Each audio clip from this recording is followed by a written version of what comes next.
Hello, shooters, loaders, and casters. Welcome to the Georgia Shooting Connection Friday night live stream. Hope you all had a good week. CW, how'd your week go, brother? It was a pretty good week. I've been busy making lots of videos. I got videos out to the end of next week. So I've been busy. I went to the range today, went to the range yesterday. Hoping to get out in the woods tomorrow, chase some coyotes around. See how it goes. It's been a pretty good week. How about you, Hillbilly? What'd you do? Oh, man.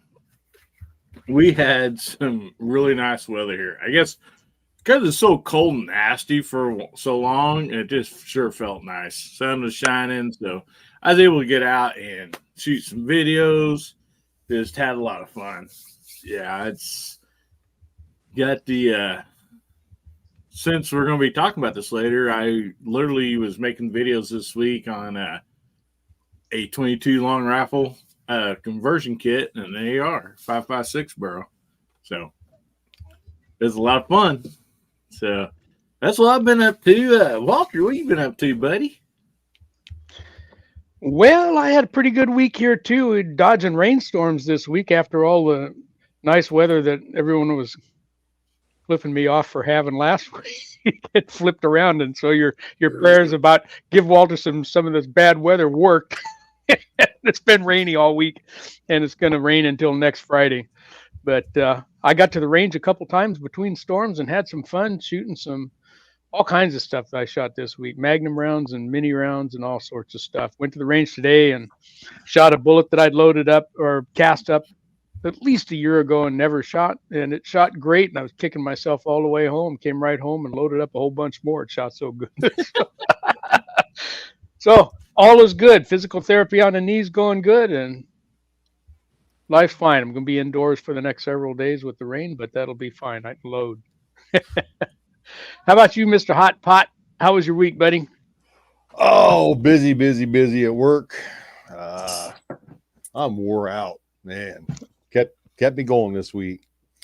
Got a bunch of videos done though. Doing a series on that echelon. I got a few more to do. A few more coming up.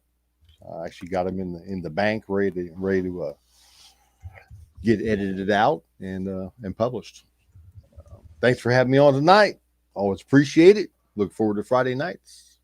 Good to see a scrubby panel here and a beautiful side chat. No mercy. None at all. I don't get no respect. Yeah, we don't really deserve any, so there's that. There is that.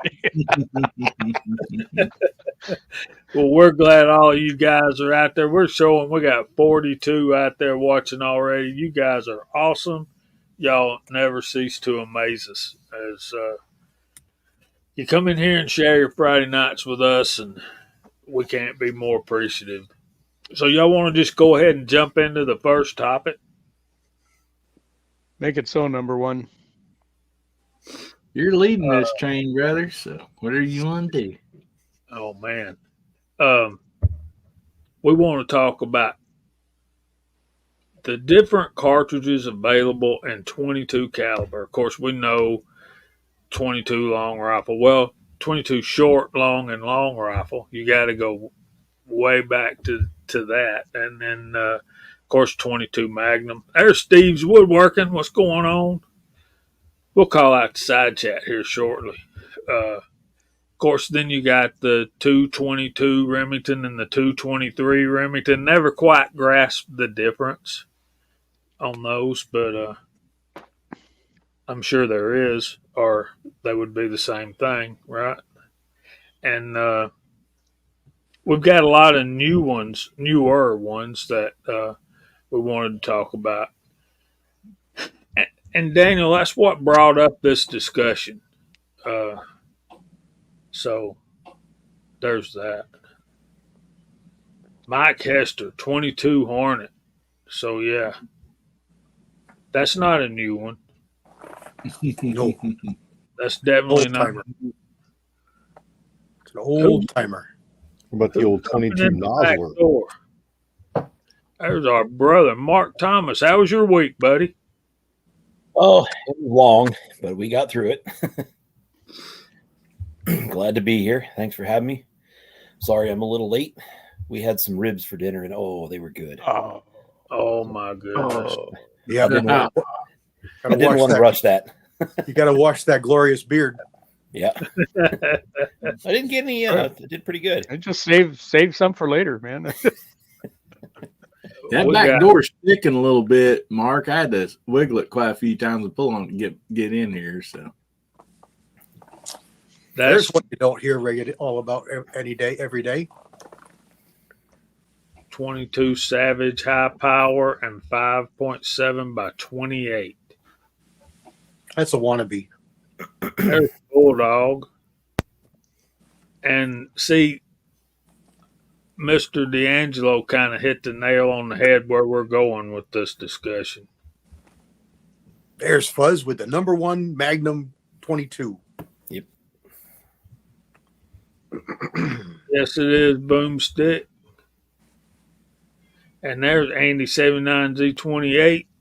Sent you a link, brother. Hope you got it. My email don't want to talk with Andy's email real good sometimes. And Probably gets stuck in New Jersey. That's usually the cause of most of the problems. Yeah. no, I think it gets stuck in Baltimore. Goes through that stinky side of New Jersey before it gets out to the island, and that's it. It just gets stuck. What is that? Not that, Edward. 219 Donaldson. That's another 30-30 based Wildcat. There's a whole bunch of them. A whole bunch of them. A whole lot of them. What happened, Big Al? Did you change the language on your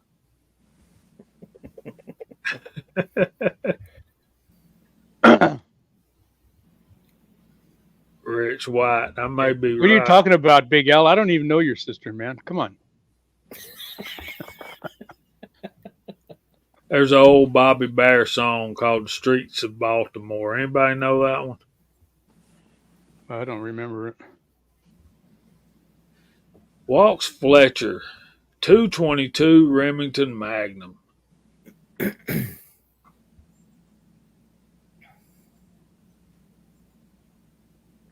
So yeah, we were discussing earlier how here lately, if you're not careful, people start trying to reinvent the wheel, and there's another oldie but a goodie, 22 Jet. Most of these that people are chiming in on, I see at the shop on occasion. The Jet will stand out to you. It's a really tapered. The whole case looks like a bullet. I mean, really gradual taper on a 357 case. There's 76 Highboy reloading. Highboy. Hey, man. What is WRF? Winchester's Rimfire. It's before the Magnum. It's actually a little bit larger bullet too. Tommy Boy, 22. Hey, Tommy Boy, I didn't see you come in. Well, we got those. You got the Rimfires, and then the Centerfires is just a whole different another category. So CW, you say that one was in a 357 casing? 22 Jet. So can you shoot it out of a 357 pistol? Well, I mean, not safely, but you could. Bullet rattled down that barrel like a BB in a boxcar. It was brought out in the Smith & Wesson Model 53. It was a revolver, and it came with a spare cylinder for 22 long rifle. And it proved to be not so great because of that shape. It would set back and jam up the gun. So most of them are fired with the 22 long rifle cylinder. I think Jesse B had borrowed one of those from somebody and did a good video on it a couple months back. It was pretty cool. I mean, it looked like a full-size 357 revolver, but had that interesting cylinder and little small barrel. Yep, I had one in a Contender. Was a good shooter.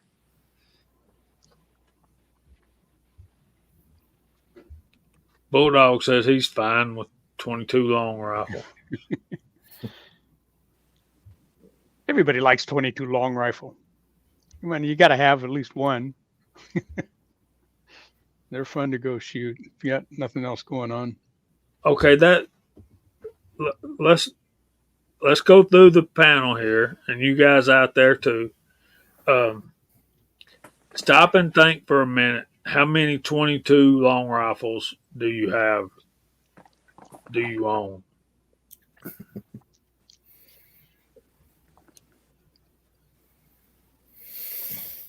We're all still counting. I know. I am. I got more magnums than I do long rifles. Yeah, I don't have all that many. I might have 7. There's for the win right there. 3 win first. Whoa, Andy.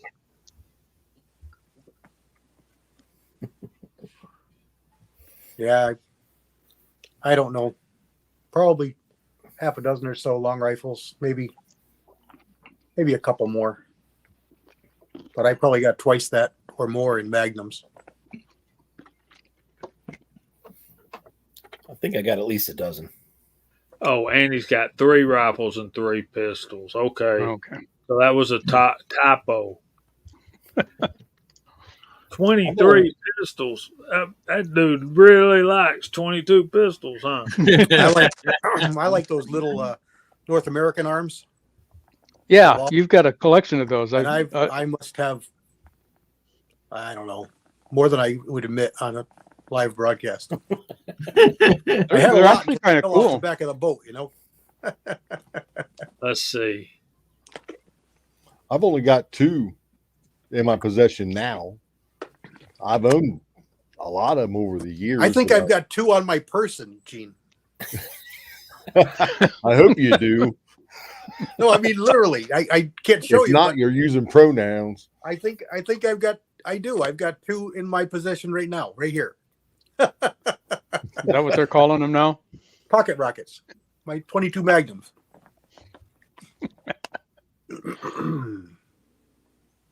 All right. Yeah. I'm still adding. Get your socks off yet? Hey, there's Ricky Baird. Hi, Ricky. Hey, Ricky. We had dinner together Wednesday night. Nice. Very nice Mexican place in the sprawling metropolis of Kingston, Georgia. Well, the number I'd like to see is Boondogs because he definitely has 2 or 3 maybe. Yeah, right. 2 or 3. I think 23 would be on the shy side by a lot. Tactical Fud's got Boomstick. I know you're telling a story. 2 or 3 maybe. Well, you know, I had more until that tragic boating accident, you know. Yeah. Yeah. A lot of us were on that boat. You know, it was a terrible thing. And we all co-witnessed everybody else. Thing is, anymore, anybody goes fishing, all they do is pull up arm braces instead of fish. Yeah. Oh man. The guys that I feel bad for, those guys that go magnet fishing. If they ever find out where that accident happened, woo, they're going to be dragged off the boat. I can tell them where mine happened, and it's about 800 and something feet of water. So it's a hell of a pull. That's a heck of a long rope too, ain't it? Yeah, with lots of tide and current, and I don't know that they'd be able to reach the bottom there. Well, and those bottoms are all silty too. You know, you never see anything down there. I bet those 45-70 sure put up a heck of a fight trying to reel one of them. Yeah. Well, there's a limit on them now. Yeah, I felt bad for my wife. She went with me, and she had to sit there and eat with me and Ricky Baird. Oh boy. Anything left for her? she ordered first, and her food came first. So, we tried to, she was trying to be polite and wait for our food to get there, and both of us like, no, you dig in, honey. You needed a whole lot worse than we do. And she has no facial hair either, so there's that. So I'm sitting here thinking. I'm thinking 4 rifles and 3 handguns.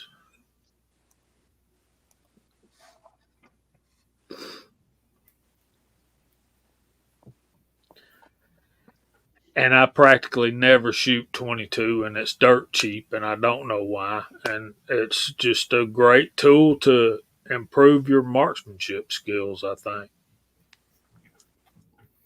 And teach a youngster. Yeah, I have 2 of those Heritage Rough Riders. Then my first gun was a 22. I still have that. I have my Pawpaw's Winchester Model 150. I have my Marlin Model 60 and then a Savage bolt action, and I forget what model it is, but just guessing.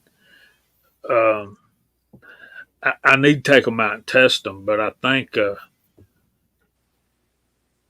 that Model 60 would give that Savage bolt gun a run for its money as far as accuracy is concerned.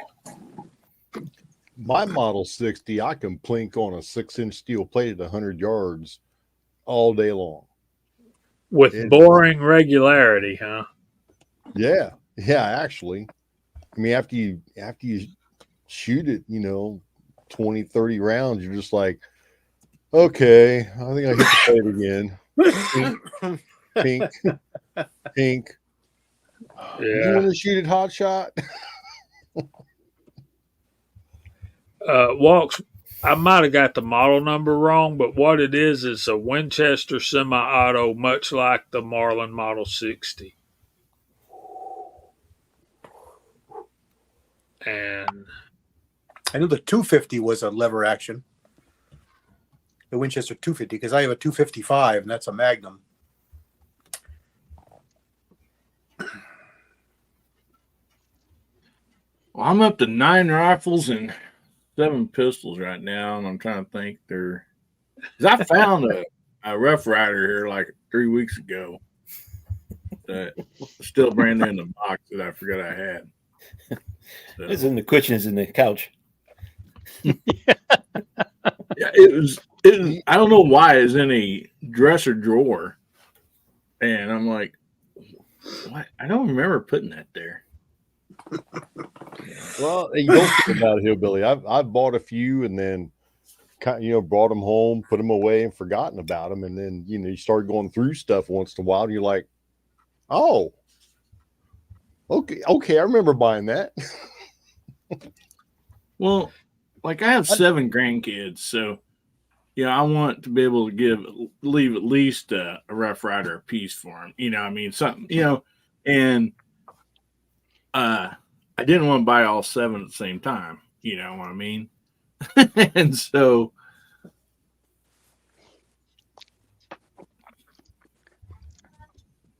I like that, Hillbilly. That's a good idea. Leave them each something like that. Get them out, while they're young, and teach them to shoot it, and say, hey, by the way, this is going to be yours. So take care of it now. yeah. Don't be dropping this one in the dirt. it's definitely not a lever action. It's definitely a semi-auto, so it may be a 190. That's how often I get it out and play with it. I think that 190 150 and 250 is real a little more common accurate for a boomstick on how many he's got.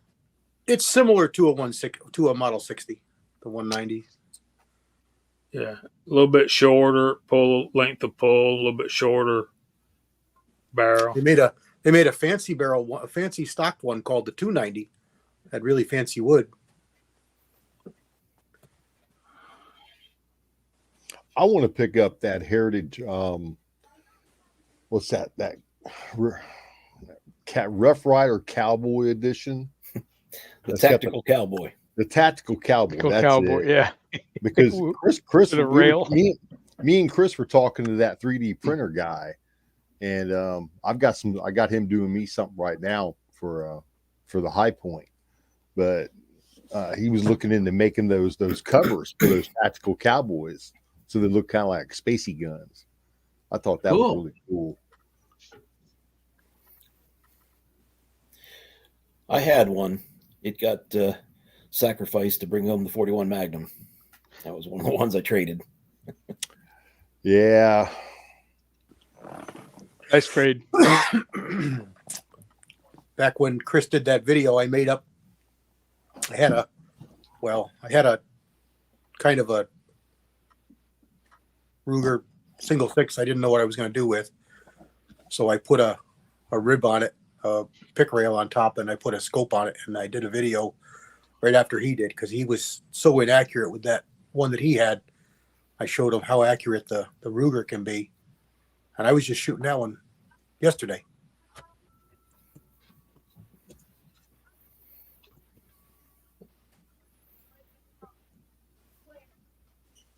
Yeah, that was kind of why it made the 22. I forgot about. Yeah, that was why it made the cut to be traded. That it wasn't that accurate, even with the scope on it. And I may end up putting something on top of that single six that I have that was Dad's. I'm sure that'll be much more accurate.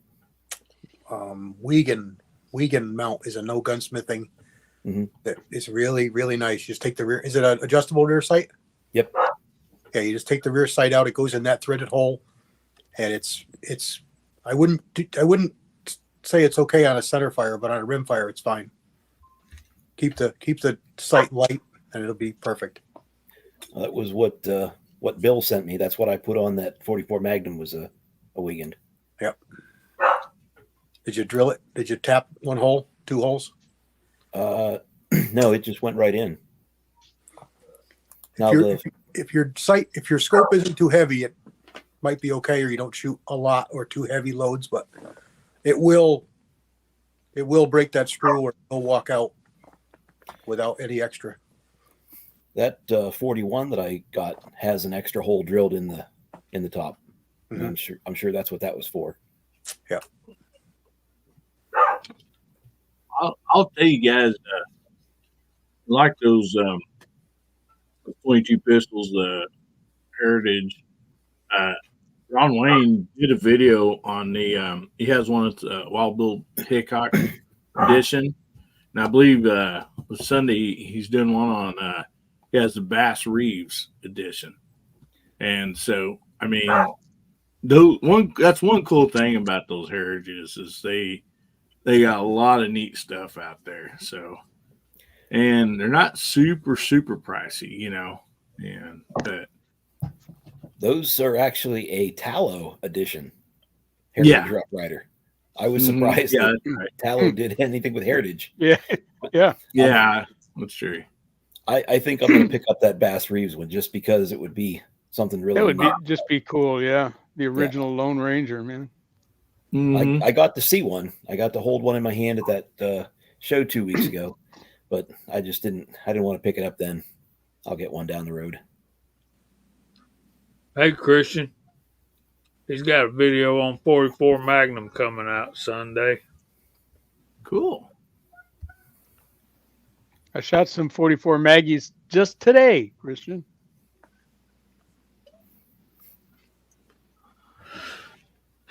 That's always fun.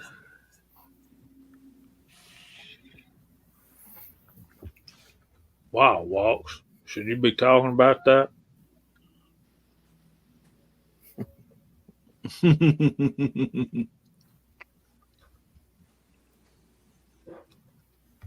So, what would be our favorite? I guess it's got to be 223 556 because we all got these. I was going to say, what's our favorite Centerfire 22 caliber, but and the side chat did great exhausting the Centerfire options out there, but I think the whole the whole AR thing makes that an attractive option. Yeah, lately they've been trying to redo the 22-250, but make it fit in an AR with the 22 Nosler and the 224 Valkyrie and the 22 Arc, and not so much with the 22 Needmore, but they're doing the same or a little better ballistics than the 22-250. Trying to run those 75, 85, 90 grain bullets and 22 caliber. So is 22-06 a thing? I guess it is. It's a serious overbore, but it's a real thing, yeah.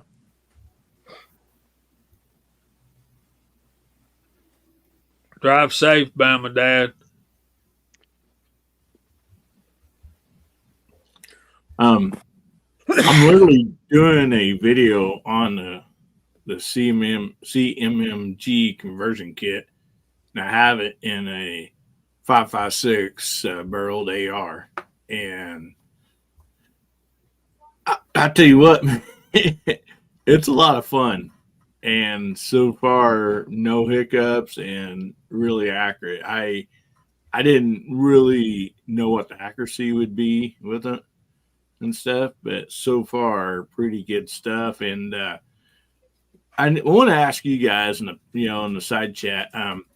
Maybe Michael Dunn was talking about this, and what do you guys think the difference on? So if you had a gun sighted in with the 22 long rifle conversion kit, and 25 yards or whatever, and then you put in your 223 5.56.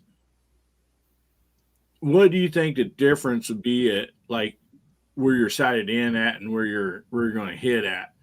25 yards, I'm guessing there's probably not much, but you get out farther, that the 223 5.56 is definitely traveling way faster, right? So you would have to readjust your scope. Yep. Yeah. I can't shoot 100 yards. I'd like to try that out, or even maybe I'll try it on 50. That's awesome, Bama Dad. Yeah, it is. Yeah, that M&P 1522 is a blast. It really is. It's a fun gun. I had one of those. It was a nice little rifle. I got 3 of them now. Well, I said before, divorce cures or takes away a lot of things. It cures some things and then takes away a lot of other things. So, I've had, but, my interests have changed since then too. Yeah. So I like different things now. Well, they're such fun little guns. Every time they run on like a special sale or something, like, I put it in my cart and I'm like, no, I don't need another one.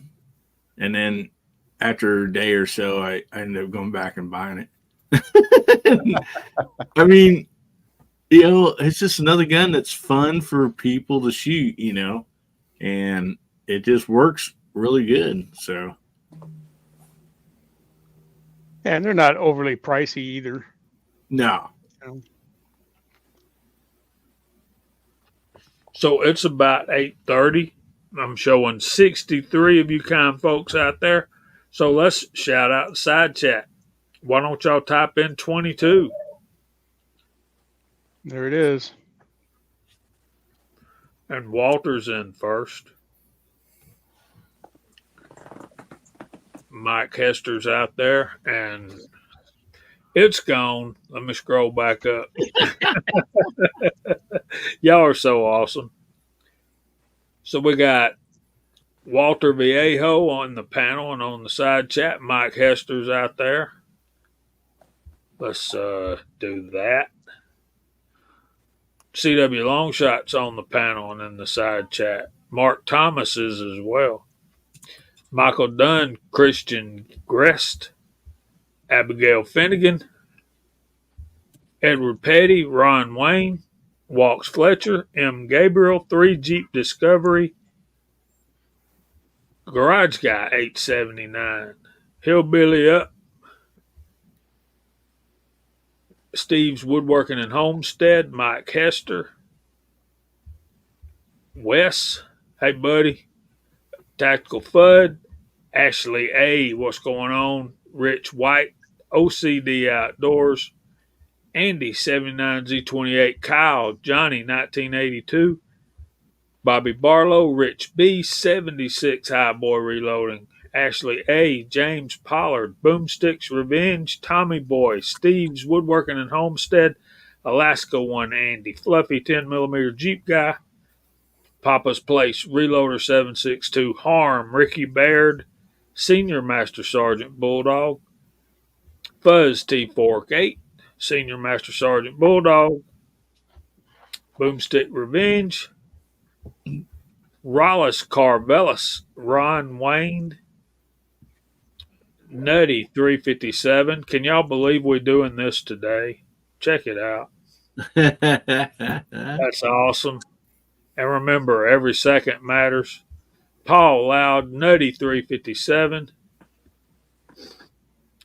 Mark Thomas, Andre D'Angelo, Dwayne 7834, Daniel God is my judge,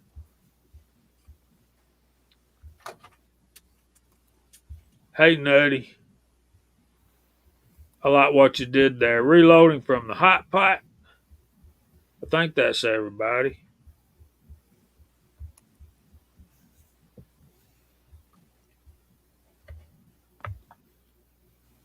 Cool, Andy. Good work, buddy.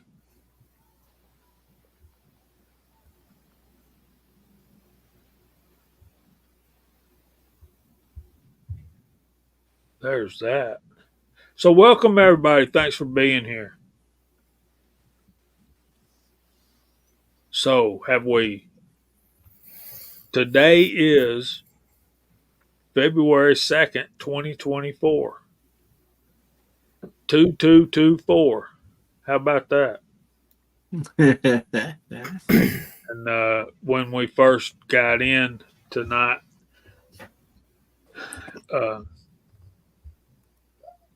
Kingpin reminded us that every second matters.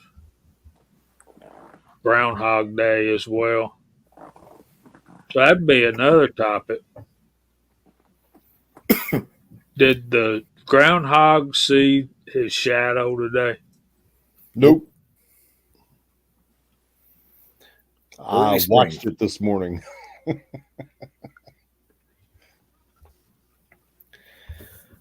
Now, So- Punxsutawney is about 45 minutes north of where I grew up out there in western Pennsylvania. And I used to drive right through it, going to Clarion, where I went to school. And it is just a sleepy little town out there in the middle of nowhere. I mean, you can't imagine that it's, that big of a deal that, gets national attention one day a year. Is there do you get a ticket or anything if you accidentally run over a groundhog crossing the road or anything there? No, I kind of doubt it. The farmer that I used to work for, baling hay, would give us an extra $1 bounty for everyone we would take out.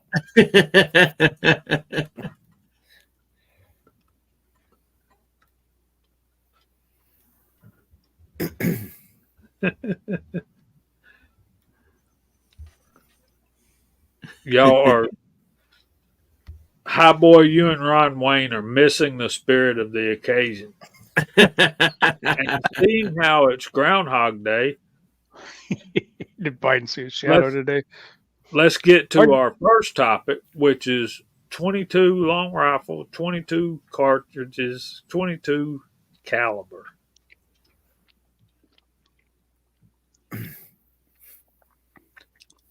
We don't get the joke, huh? Have Great you for never seen groundhogs. the movie Groundhog Day? Yep. Oh yeah. Yeah, I actually enjoyed it. Steve got it. Thank you, buddy.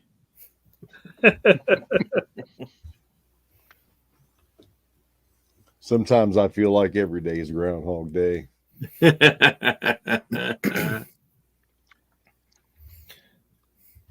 up, drink 2 cups of coffee, walk in the shop smelling like brass and gunpowder, Yeah.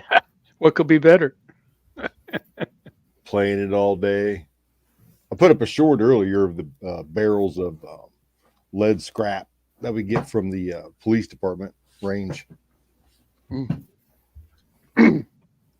I was Wow. transferring it for recycling. There's our Does Republic just sell that stuff, or do they smelt it down and ingotize it and sell it? No, we just sell it to the scrapyard. Yeah. And somebody there does that. I usually grab a 5 when it comes in. I usually grab a 5-gallon bucket. Takes me twice to get it out. Yeah. Half a 5-gallon bucket at a time. Yeah, that's 45 pounds or more. Oh, Stuff's heavy. Dwayne just like blew my mind out there. I didn't realize it, but 29 years ago, Iraq freedom began, and Gosh sakes, has it been that long? I couldn't. wow. They wouldn't accept me into the service because I'm deaf in my right ear. But my friends that did go, they were in Desert Storm and all that. So, man, almost 30 years ago. Where did time go? Man. We'd been, buddy and mine and I had been down in Mexico, down in Baja.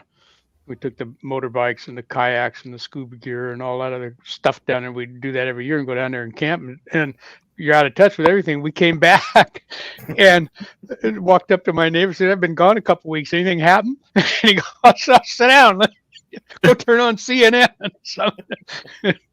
holy cow, I couldn't believe it because we'd heard nothing. We came back and all that stuff was going on over there. Yeah.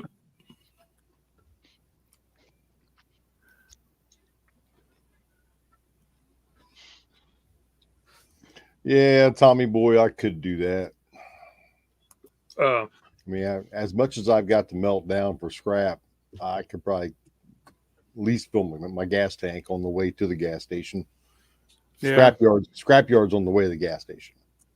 I pass it every day. So, yeah, I stop in there.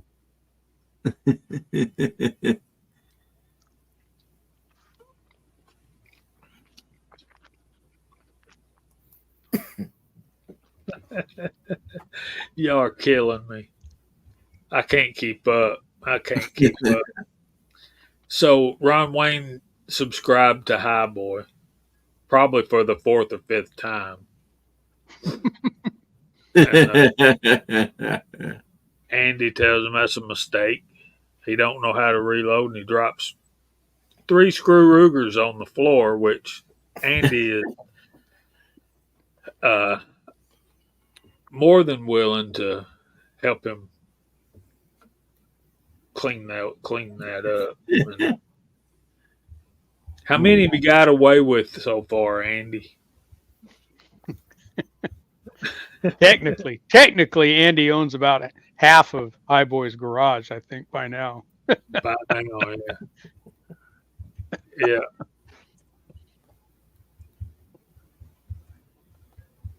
Highboy says it's two. A wet clothes. How Oh, romantic. shit. It's to woo. There's a good brother, Mr. Ozark Spirit. What's going on?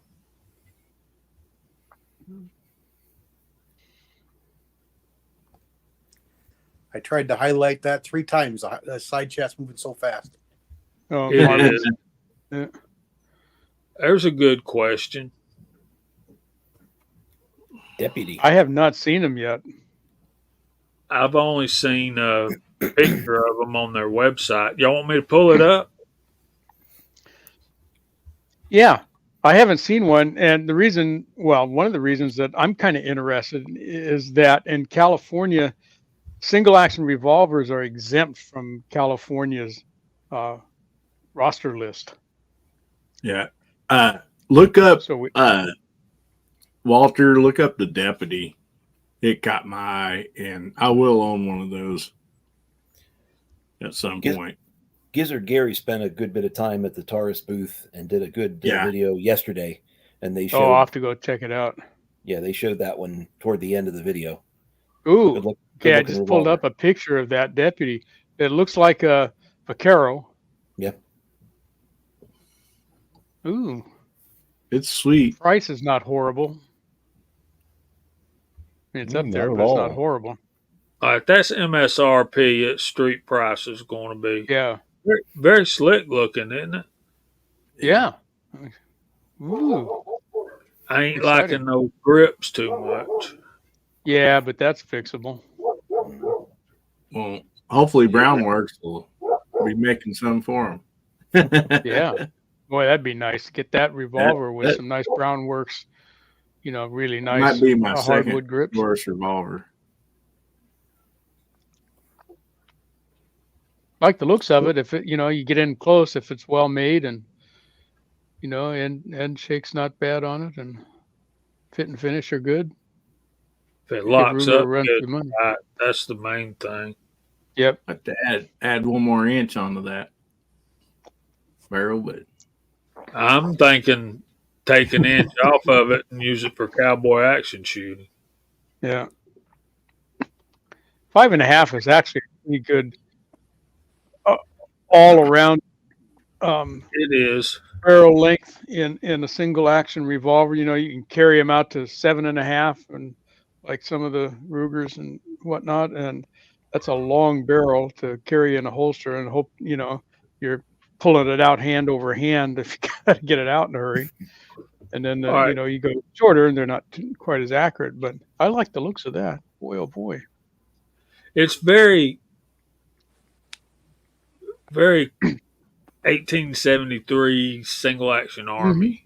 It's Real it's typical. more that style than the Vaquero, which Yeah, you're right. The new Vaqueros are slimmer and trimmer. The original were bigger. Right. They were huskier. Yeah. all right. And, What are y'all's thoughts? Well, it's a Taurus, so yeah. I mean they've gotten better, but Yeah, if I'd give it a try if it'll shoot, and if it doesn't fall apart, of course. Mark, I hadn't heard from you. I wouldn't kick it out of bed for making crumbs. I got a couple of Taurus revolvers that I'm satisfied with, and good looking enough.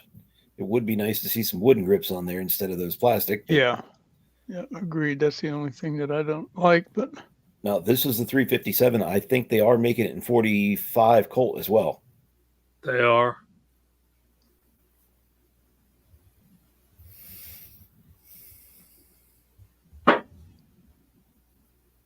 yeah, it is definitely more Peacemaker style than Vaquero style. That's terrible, Tommy boy. I think we've seen enough of that. I got a couple projects to finish up, and after those are done, I'm going to be looking for a new 357 revolver. I had that Taurus 605, hated shooting it, didn't like it at all. Little bitty short barrel sucker. I had one too. Yeah, I traded in, got something else, but be looking for a nice one here shortly. Yeah. I like my Cimarron 357 that I got. The Cimarron Pistolero, reasonably priced, SAA styling, color case hardened, brass trigger guard and frame, and it shoots really well. I like that one, and it wasn't expensive. In 357, they make that same one in 45 also, but Yeah, I'd want a 357. Those Andes bullets, I got those zinc bullets, man, those things are zingers. is that the round nose bullet? No, it was a like a wad cutter style. Okay. The only 38 caliber one that I've cast in zinc is the 190 grain Lyman. I forget what the number is. 430. It's a big, yeah, it's a round nose. I've been following 358430. That's it. I've been following this company called Royal Tiger Imports. You ever heard of them? And they've got some really cool old 38 specials and 357 magnums, old police turning guns and stuff, and they're really economically priced.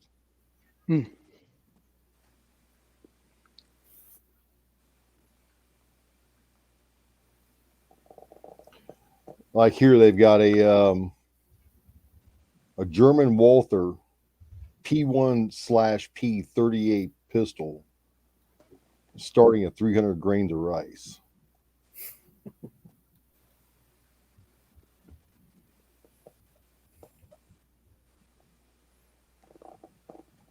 So the 66 Tauruses that Tommy Boy's talking about are 38 or 357.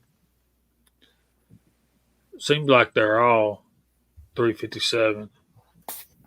Here they got a model 10s Smith & Wesson, 250 grains of rice.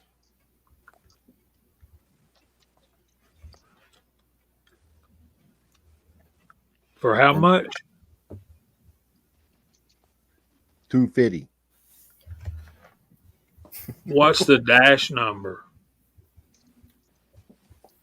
Don't know. I'll look. If it's a before -8, I would say grab it.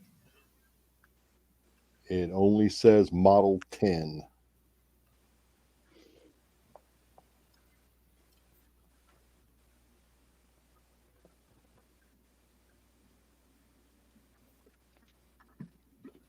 Yeah, Now, those what was the rates, name? It only says model 10 on it.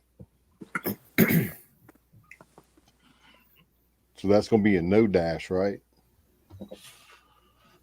no. I doubt seriously it's a no dash. It's pretty dang old, man. I mean, the pics of it are like, holy crap. Made in USA, Springfield, Mass. I would say this is a no dash because it is seriously. They say they're all functional, safe to fire. It's I mean, you up close, it's rough.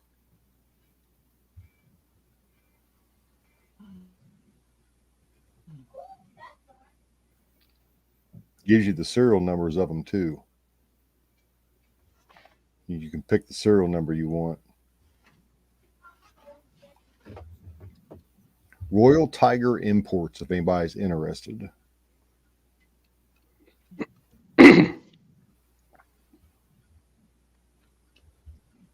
That's what I'm thinking, Tread. And it'd be a lot more than $250. I think around -6 to -8, they went to a skinnier barrel. And the Model 10s have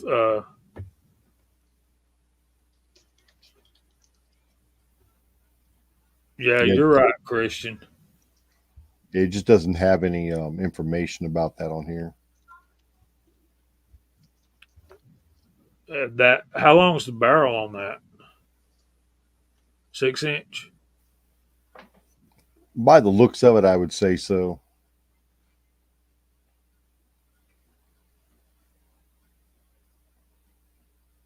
M. Gabriel, I don't know about Ethiopian, but they had some Carcanos. There were quite a few. I'm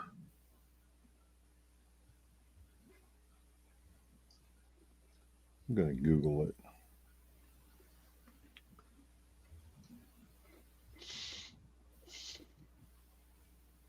And I think the Model 10 is an M frame. Isn't that right, Walter?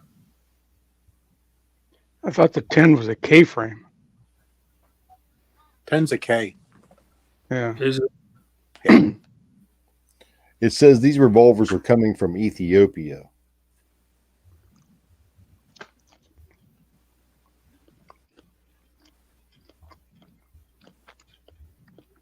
that's any difference, I don't know.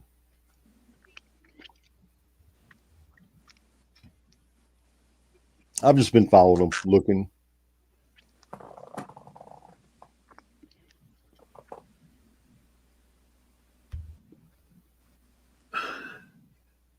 Yeah, say Model 10 3 times, and Woods will show up.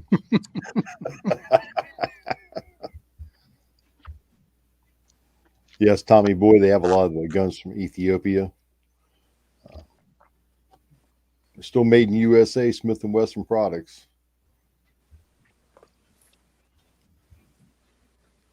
It'd just be cool to have a piece of history like that, you know? Mm-hmm. They're good shooters too, and I don't care how old they are. You can, yeah. Well, yeah, it tells you the condition of the bore. You know, any damage to it, pitting. And there's Sounds- Mac Man. Hi, Mac Man. I'm Hey, wearing, Mac.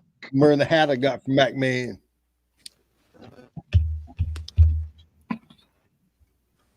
I got to win another one of his giveaways. I don't have that hat yet.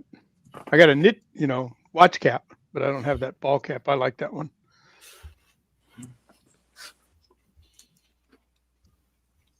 I mean, sometimes it's nice, to get something old like that that's got the pits in it. It's got the scars. It's got the scratches. I don't. Yeah. Nothing Hey, stays sit there and perfect dream about how forever. all that happened. You can just kind of visualize Yeah. somebody carrying that around and getting it all knocked around and stuff. Yeah, using it. I think that's just part of its appeal to me. Like that Mossberg bolt action 20 gauge I got. Yeah, I Mhm. cleaned it up a little bit, and I stopped. I was like, whoa. This thing has a past, like me. This thing has scars. It's been beat up and bruised and banged around. It works. Let's go shoot it. Yeah, there's a big gun store down around, a lot closer to Atlanta than I am, and they've had a 16 gauge bolt action for quite a while, and I'm thinking about going down there and getting it, see if I can get it into some kind of shooting shape. Yeah, nice project. Go for it. There's Price right on it. G23. Yeah, G's here. Hi, Brother G. Let's get started with our next topic, and then we'll do Gene's segment. Another thing we want to talk about tonight was aftermarket stocks and grips and stuff like that on long guns and handguns. And do you like them? Do you buy them?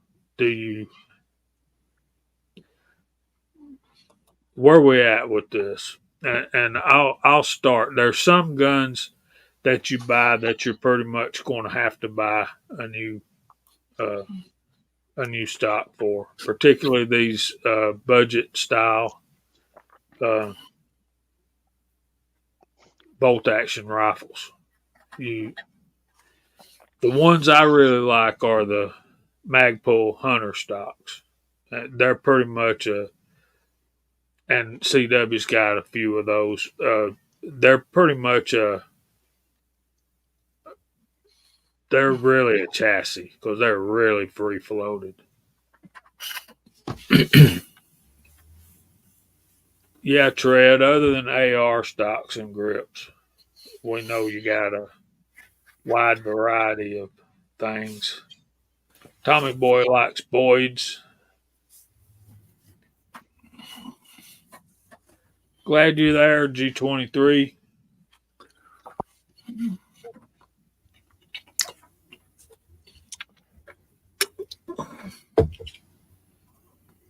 The grips I got on mine, I can't remember the dang name of them now. Might have to go look. You know, Yeah.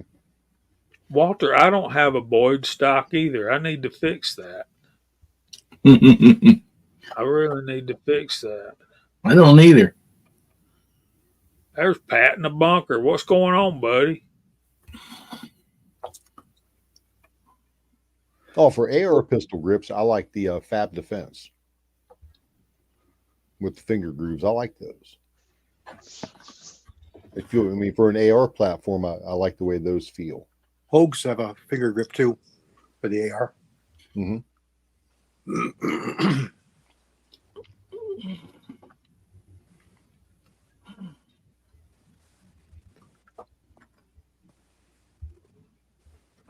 Dang it. Great minds think alike. Yep.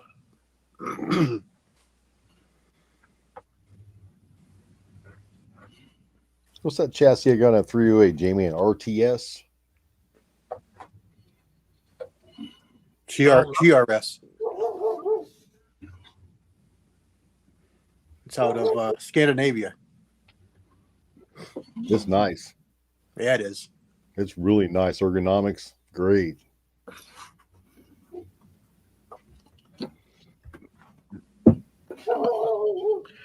Yeah, those Oryx are really nice. OCD, I understand. I tell you what I don't like about the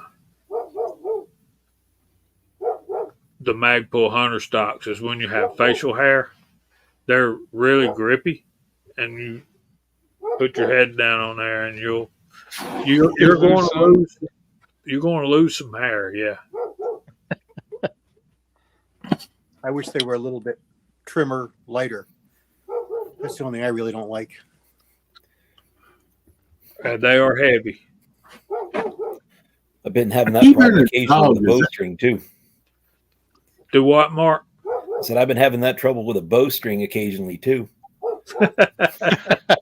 Yeah, Yeah, nothing like I getting could just see it That'll get you a bald spot. boing and that clump of hair hit the target before the arrow did.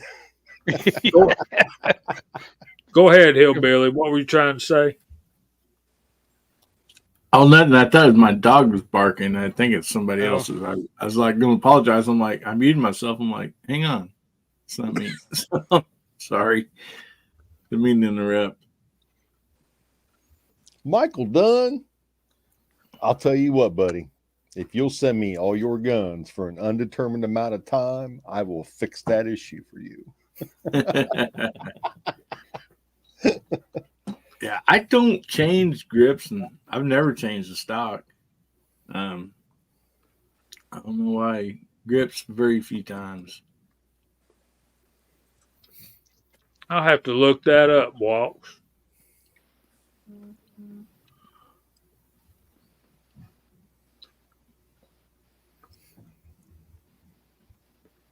MacMan, we can talk, but we're not going to discuss that.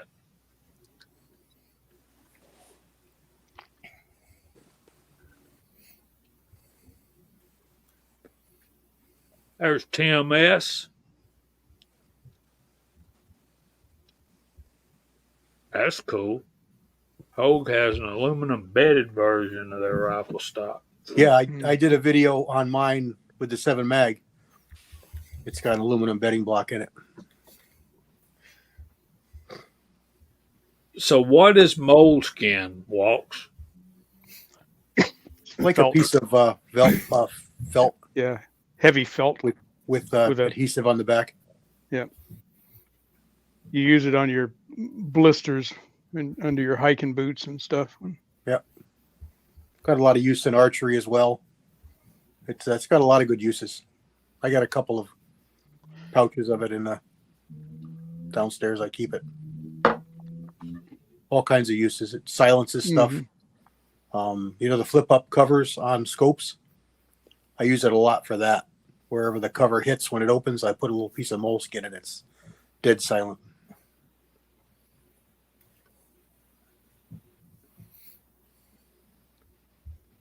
A good point, William. When I got my Ruger American Predator, and I ain't bad mouthing Ruger in any way, but that little thin plastic stock was the gun was free floated, but it was warped so bad that it was not free floated anymore, and there weren't no getting that bend out of there. So I had to do something. So I went with the Magpul Hunter stock, and I like it, but it's too heavy. I don't know why they call it a hunter stock, because it's too dang heavy to be carried out in the woods. Yeah, it's almost 1.5 pounds heavier. That's a lot. I can only imagine that with that big Arkin on it. That Arkin is 36 or 38 ounces. And then you add that extra 1.5 pounds for that stock. That's quite a rifle. But that probably helps it shoot good. You know? Yeah. Then you got to have a caddy to carry your firearm for you when you're out hunting, like golfers. Little cart you pull behind you. I would guess that rifle right now probably weighs between 11 and 13 pounds. But it's got one job in the world, and that's to shoot long 1,000 yards, and that's what it does, and that's its only job, and that's what it does. Now, I just said I don't have a what was that? Brain fart. I don't have a Boyd stock, so I could get one of them if I wanted to hunt with it. I've got a number of Boyds, and I really do not like the @1 and those series like it. The Spike Camp, the @1, and then there's a couple of new ones they come out with there. They cut a lot of corners, made it cheaper for them by not having to contour and round things, and stuck different, take off and pull on parts in those areas. And it really was, I had to absolutely take mine down to nothing to make it better. Didn't really make it great, but it made it usable at least. But some of their other stocks, more traditional ones, really nice. I've got a number of them that I really like them. Didn't have to do anything to them at all. The last one I got was the one for the 454, and although I got it from Steve's Guns down in Texas, it was made by Boyd's, and it was the most inletting I ever had to do on a stock. They said that you'd have to do a little more than usual, and it wasn't overly difficult, but it was a good couple hours to make it fit. Of course, you don't want to go too much and take too much. You can always take a little more, but if you take too much, you can't. It's kind of hard to add it back on sometimes. So.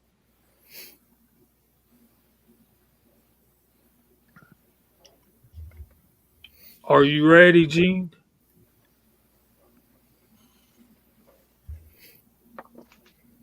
It's time for What's Hot Pot Got? What you got for us tonight, Brother Gene? In honor of the 22 tonight, we have a 22 TCM. Isn't that just cool? This is let me get back there. Live round.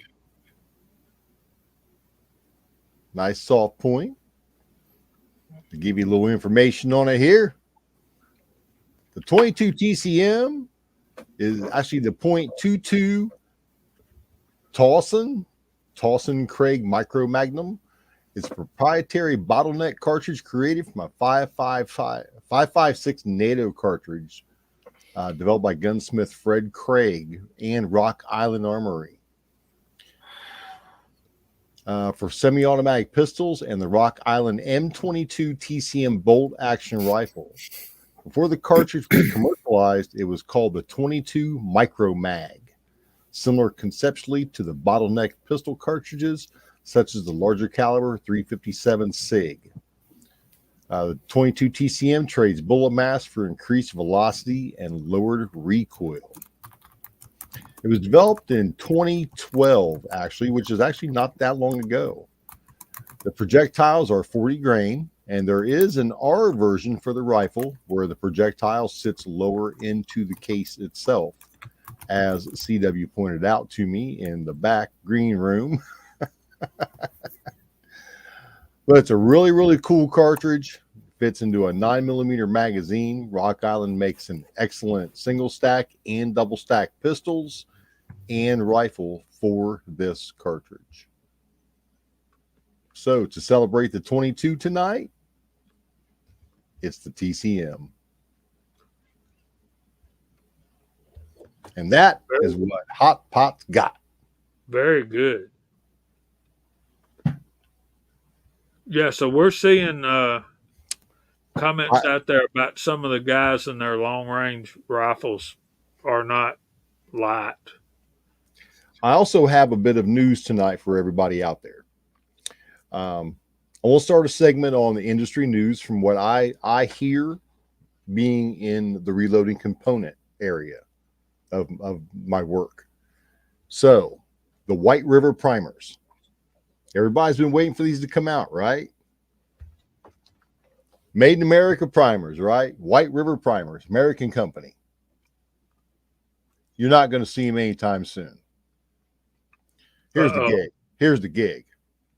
The owner is Polish. The owner of White River primers has huge European connections.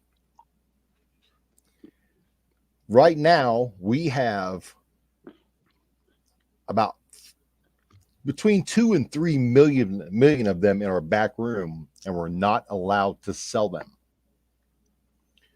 They want them back because they are shipping them to Europe and Australia for twice the price. So they're taking American labor, an American-made product, and shipping it overseas.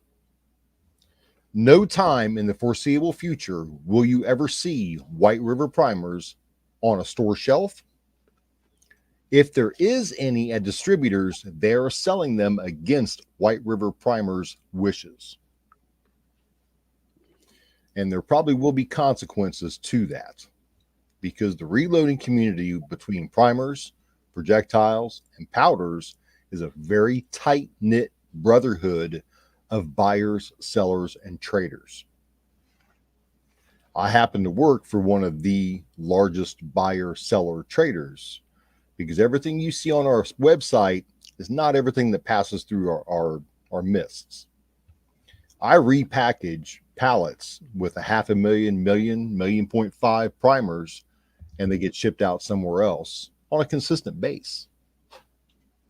So those huge big pallets that maybe you've seen in some of my videos, maybe I've done a short, you've seen them in the background, those aren't being sold directly on the website. Those are being bought, sold, and traded between distributors to make sure everybody has product. The White River primers just gave America one of these.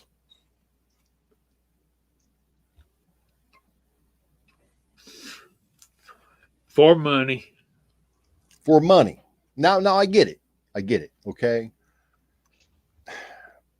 If you own a business, you're in it to make money. If you work for somebody for a paycheck, you're doing it for the money. Okay. We all do it. We all do it for the money in one way or another.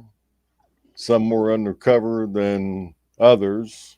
I don't know why I looked that way, but I did. But yeah, we're not going to see those White River primers anytime soon, if ever. And I had my hopes up too.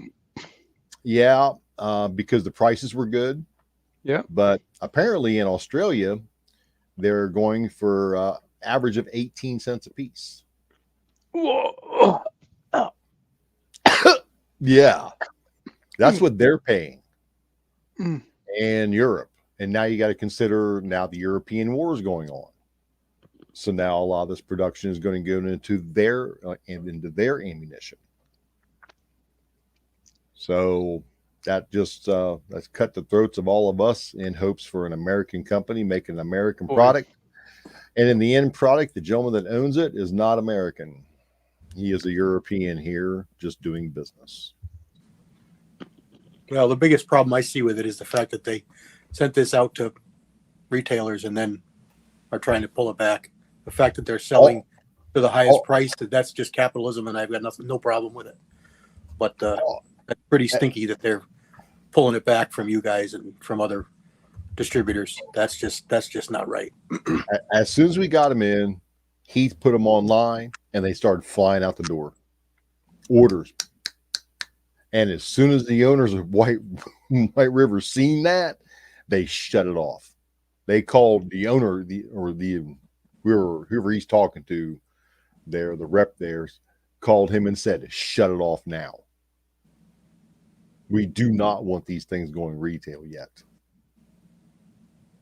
He's like, well, why'd you send them to me? Well, we want you to repackage those and ship those off to Australia for us. And that's what started this whole thing. And now the final decision's been down to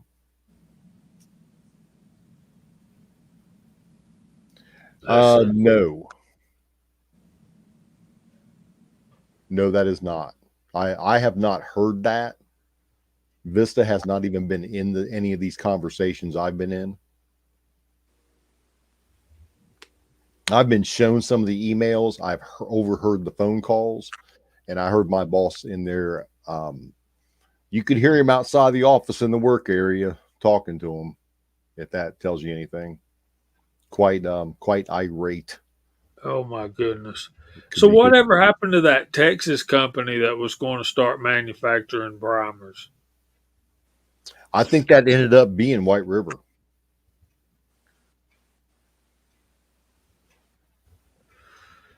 Okay. Yeah. Is it Alabama where they're being made? I'd have to look.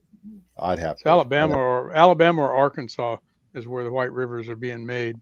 Arkansas. It's Arkansas. Thank you. I think that ended up being White River, I don't think there's one in Texas that's coming around now. Oh. Yeah, they were really talking it up there for a while. Yeah. Yeah. Yeah. But this, the actual owner of it with his European ties is going to make more. He's going to double his monies. We did it again.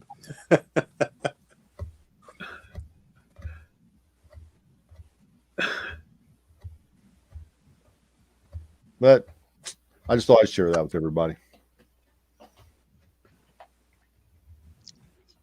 Yeah, that's crazy talk. I hear you, Highboy. Go PSA. Yeah. So isn't ACC PSA?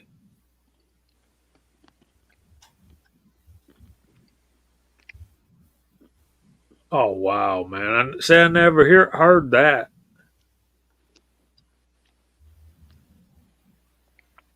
Yeah, my boss told me it was a joke. Hmm. And then White River came out, and he wondered about any connection between them. Never could get any straight answers.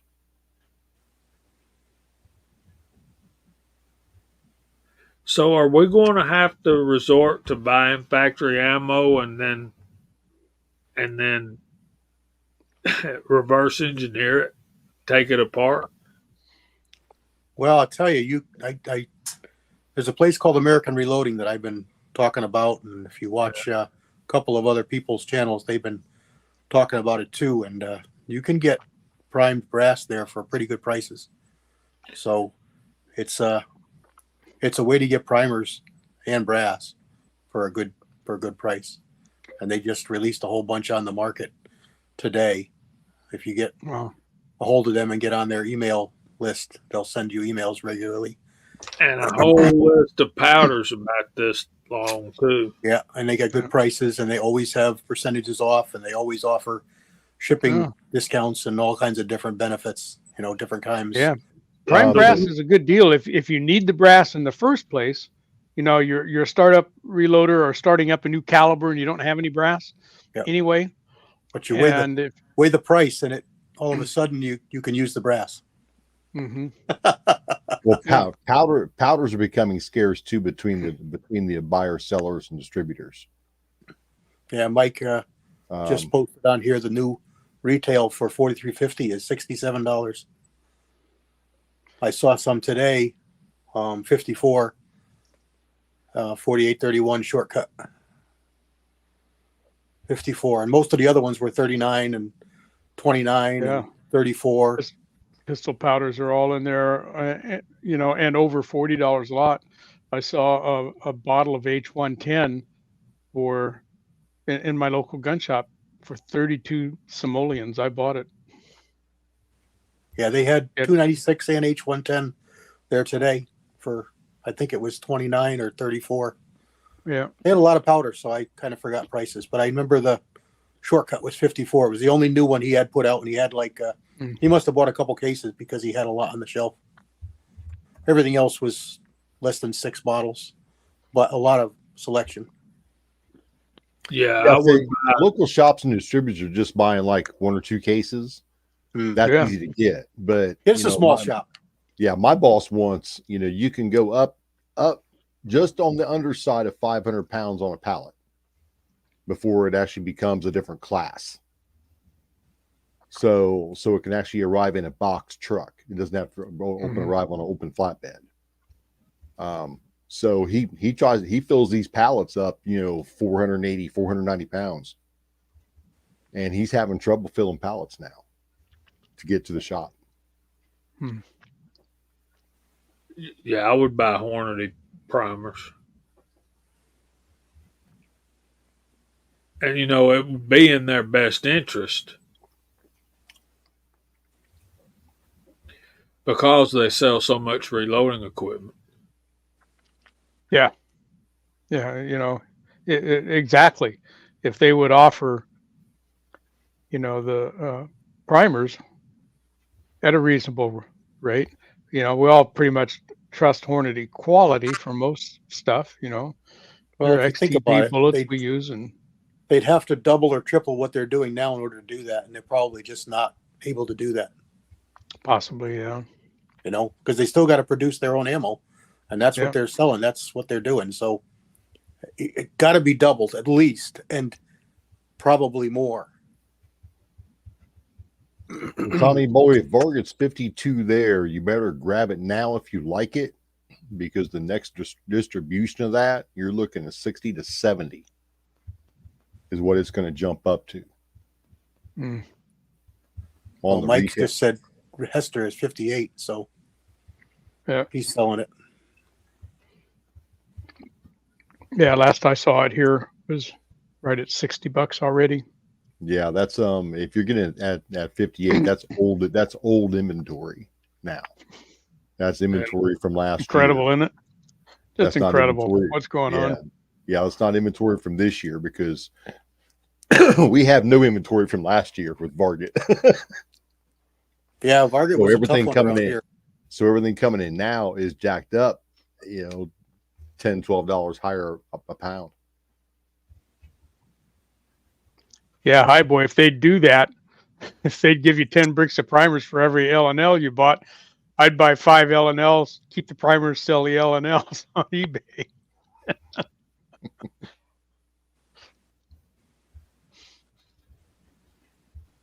That's one of my favorites, Dale, H110. It's a great Magnum powder. Doesn't work very well in powder measures other than a digital one, but a lot of them spill. Well, starting next week, I talked to my boss about it today, and starting next week, I'm going to take in a notepad, and I'm going to talk to him every day about what he's hearing, what he sees, price wise, availability wise, about what's out there in the reloading world between the buyers, sellers, and distributors. Y'all ready? In What? 3. Oh, you ready? Yep. 2, 1.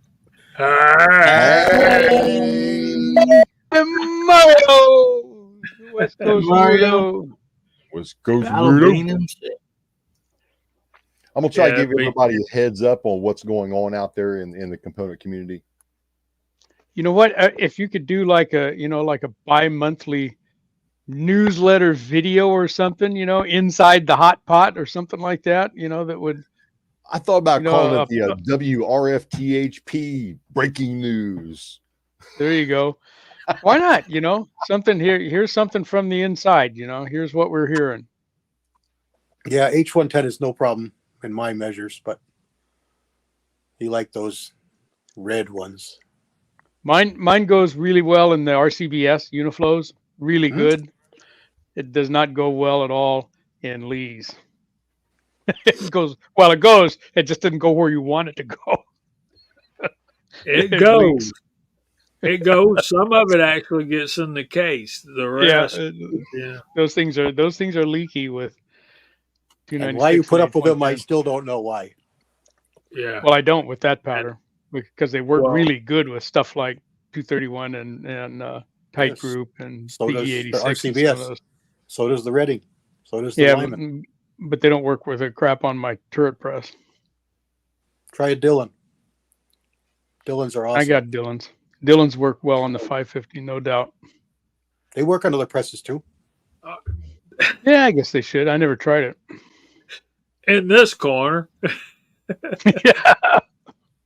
is Lee. In this corner is Hornady. No, listen, guys, I'm telling you, as far as and this is not our topic tonight. We've beat powder measures to death on previous We have. episodes, but I'm telling you, for the money that Lee perfect powder measure for stick powders is like one of the best because it's got that film thing on there, that wiper, and I'm telling you, that thing just works and it don't leak. But you put H110, some of them very fine powders like that. Stay away from Enforcer then. Enforcer's the finest powders I've ever seen. Is it? I've never used it. Yeah, it's like either. half the ball Yeah. size of H110 or I- one third less at least. That's talcum powder. It's really fine. Yeah, I gotta Chris- say, I've got the updated Lee drum powder measure, the one with this got that funky screw on top. With that thing got chucked, and I use my old one on it now, like you do, Walter. But that mine, I put H110 in it and didn't leak. I put ram shot silhouette in it. Didn't leak. Nice. Yeah. I'm just There's all like kinds of I'm just fixes my and jaw stuff drop. out there, Jaw dropped. I don't have powder all over the side of the press. Yeah. You know, like, oh, holy Yeah. crap! I must have got a good one. Yeah. I still say it's hard to beat the RCBS Uniflow for a manual powder measure, and I like my little dandy also. You just got to be happy with the charge that it delivers because it's not finely adjustable. But that's just a cool little powder measure. It works. I use it a lot. Yeah, I like it a lot. I've got many different powder measures. Hornady's, a number of Reddings. Yep. Lyman's through the years. There's a couple different ones. They're basically similar, but none of them are really a problem. The Lyman was with those sliding plates it had was kind of iffy with some powders, but not for leaking. It never leaked. Yeah. Never ever leaked.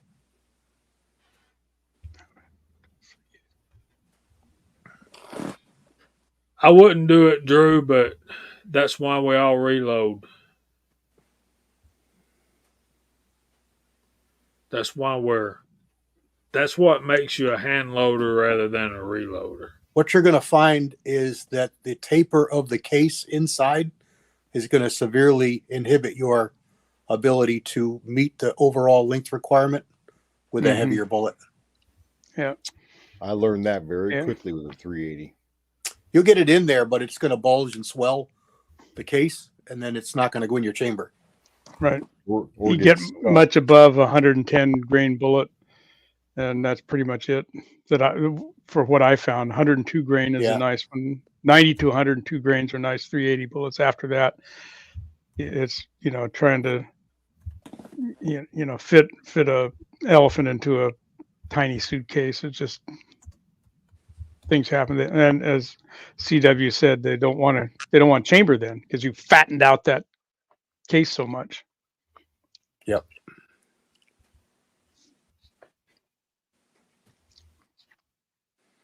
There's GGW. Hey, Joe. Hey, Joe. How are you, Joe?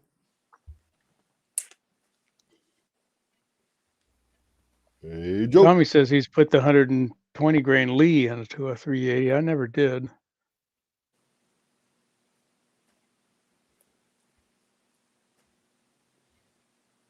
I'll try that someday. See if I can get him to chamber in my. Walk says 44 Special is favorite handgun cartridge. It's a good one. Yeah, it is. I enjoy shooting him. I shot him some today. In fact, Walks with that Lee 429 or not Lee Lyman 429 360. Yep, a good bullet.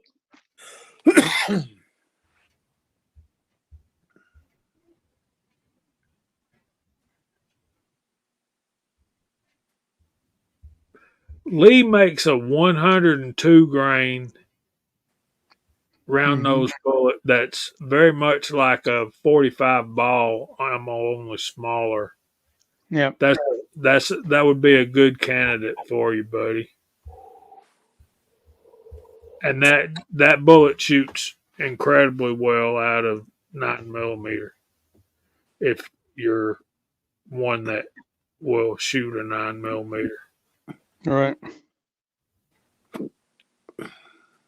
And I'm not crazy about 9mm, but Lyman's got one too. I think it's the 356-242, and that one comes in two sizes: a 120 and a 102 or something. It's real similar to the Lee bullet. Best one I ever shot was one you guys can't have. It was made by 6-shooter Texan, the mold. He sent one to me in about a 95 grain bullet for 380. It's great. What a good shooter. Didn't you send me some of those? I may have. Yeah. Yeah, the purple ones. They probably were done up in purple. So a lot of other guys had trouble getting them to run well. Mine ran better than any other bullet I ever shot out of 380. I think I loaded up like 20 of them and took them to the range. They were fine. I shot mine in my little SIG P 238 and Bursa Firestorm, and both of those guns like that bullet. that's a good point, Walks. And Mike, I'm pretty sure that Charter Arms still chambers their Bulldog and 44 Special. Pretty sure they do. If you can find them. I mean, so many things are. I wonder if some of this stuff they've actually quit making, or if it's being bought up before we ever see it in our local gun stores, or if it's only being sold by these online companies where you have to order it from them.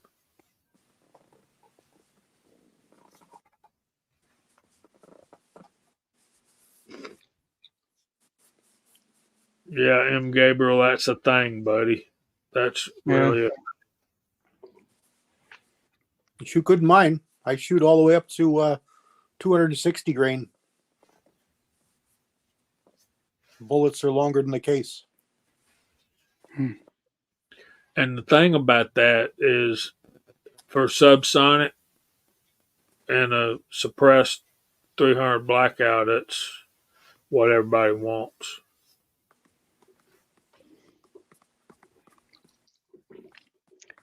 I shoot a lot of 44 specials, as you know, Walks, but I shoot them all out of the 44 mag platforms. And I almost don't like doing it because you end up with that cred ring that's in there and it's hard to get out. And but that's what I got. It's hard to find a 44 special anymore. You know, chambered in 44 special, as you said, they're 44 mags are what everybody wants. And I've got several. I shot probably 60 or more 32 longs today. And then I shot the H&Rs. Man, I didn't get any noticeable cred ring. You're still getting it with powder coated bullets. That used to be a lead bullet lube thing. Yeah, it's not lead that's accumulating. It's powder cred that accumulates just right at the case mouth spot. You can see it if you in the revolvers. You know, you go in there and look for it, and you can get it out. It just takes more time with the bronze brush to get in there. It's not a big deal, but it is a deal for me. At least has been for me. Same thing with 357 and 38s. Mike's talking about a 250 grain bullet that was designed over on 300 blackout board, and he sent me some. They didn't work as good for me, but yeah, it's a nice designed bullet. I'm really liking the latest one I got, which is an NOE 247, similar to the one that the other Mike out there in Idaho likes, lead taco, full lead taco. I think his is 240, 230, 240. I forgot what his is, but it's similar to that bullet made by NOE that works really good. And the Lee 230 missile, after I removed the tapered base on it, shot really good. And then another one was a 250 from Arsenal, and I don't remember the numbers, but Willie bought it in a steel mold so he could do zinc. And I've got a bunch of those, but I don't remember the number. I've looked it up a number of times and I can't find it exactly. I narrow it down to a couple of different molds, but it's a little bit ogivey. It doesn't have a reduction. It's a slick side. It doesn't have a reduction like the one that Mike's talking about there, Hester's talking about, and like the 247 has. The nose on my 247 is it's about 298, 297. And it's really nice because you're going to pick up a couple of thousandths with the powder coat, and you want to be 301 at most for most guns to be able to seat it out long like it's designed. But with that one that Willie had, I had to seat it back to like 2240 or so. And that just, because it's so long, it takes up too much powder capacity and it just runs into some issues. So we need to say goodnight to Senior Master Sergeant Bulldog and Drew Bradley. Thank y'all for being here this evening. And I think it's time for our verse of the week. Let's do it. Okay, y'all remember last week we were up to verses 23 and 24 of Matthew chapter 5, and we were talking about if you have a problem with your brother, leave your gift at the altar and go make peace. So we're going to see some expansion on that thought here in verses 25 and 26, where we read, agree with your adversary quickly while you are on the way with him, lest your adversary deliver you to the judge hand you over to the officer, and you be thrown into prison. Assuredly, I say to you, you will by no means get out of there till you have paid the last penny.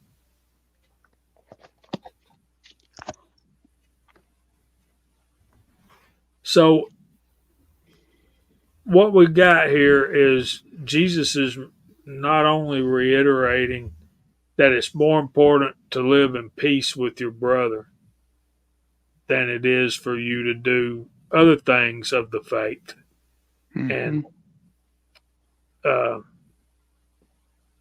I'm kind of thinking right here in verses 25 and 26. Y'all correct me if I'm wrong, but it seems like it's pretty important that we pay our bills.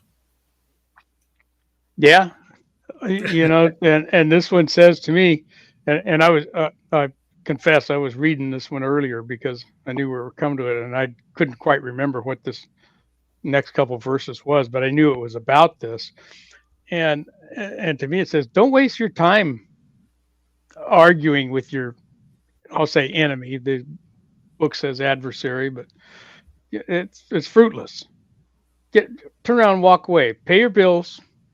Get that part of it done. Do your business, and walk away. You got better things to do than stand there and argue with your adversary, because he's just as likely to turn you over to the cops, and and you end up in jail, and you're going to end up paying more than your last penny was.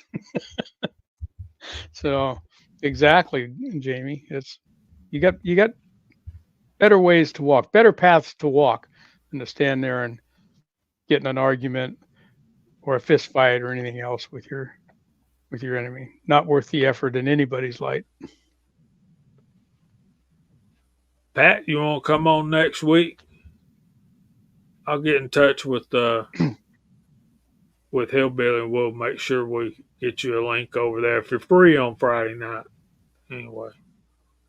And I also have these buddies of mine that opened this new gun store out in West Rome. I need to get them on. I need to drop by there and see them tomorrow and ask them Three Rivers Firearms. But yeah, and let's go back here to, well, I got to do this first. Let's go back here to verse 23.